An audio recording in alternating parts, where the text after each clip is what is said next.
News of the Israeli military, what you hear in most of the media, and the truth. I'm going to tell you the truth. I was the commander of British forces in Afghanistan. I have fought in combat zones around the world, including Northern Ireland, Bosnia, Macedonia, and Iraq. I was also present throughout the conflict in Gaza in 2014. Based on my experience and on my observations, the Israel Defense Force, the IDF, does more to safeguard the rights of civilians in a combat zone than any other army in the history of warfare.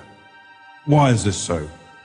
Firstly, Israel is a decent country with Western values run on democratic principles. Israel has no more interest in war than Belgium does. In fact, Israel has never started a war. The only reason it ever goes to war is to defend itself. And it has to defend itself because, unlike Belgium, it is surrounded by countries and armed groups that want to destroy it. Secondly, Judaism, with its unsurpassed moral standards, remains a major influence on the citizens of Israel. I say this as a non-Jew. Thirdly, the army is composed overwhelmingly of citizen soldiers. Israel is a small country with a small professional army. To fight a war, it depends on its conscripts and its reservists. These are ordinary citizens, from professors to plumbers, called upon to defend their homes. They don't want to be fighting, and they don't want to harm others.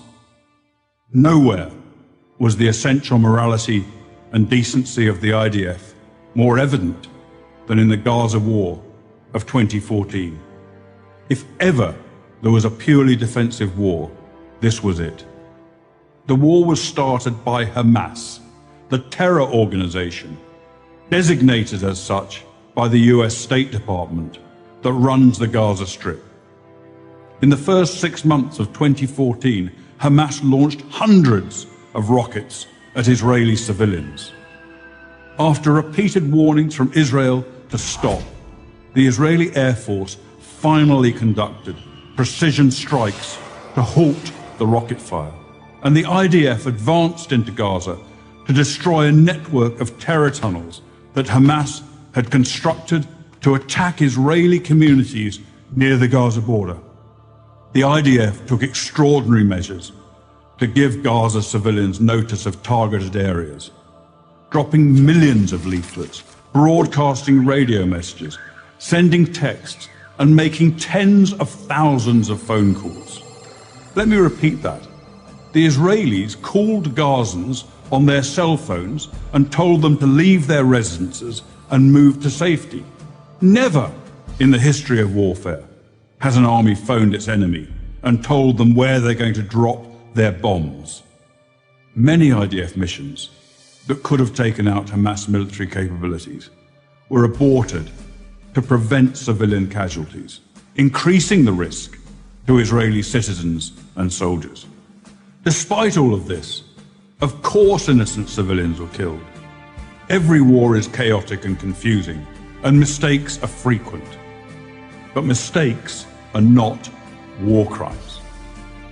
Hamas, on the other hand, committed war crimes as official government policy.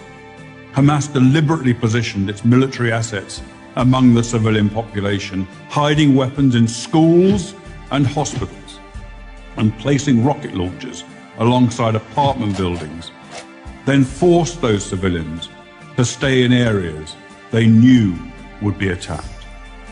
They also instructed their people to report the lie that every Gazan killed was a civilian, even if they were actually fighters. And if there were no civilian deaths, Hamas made them up.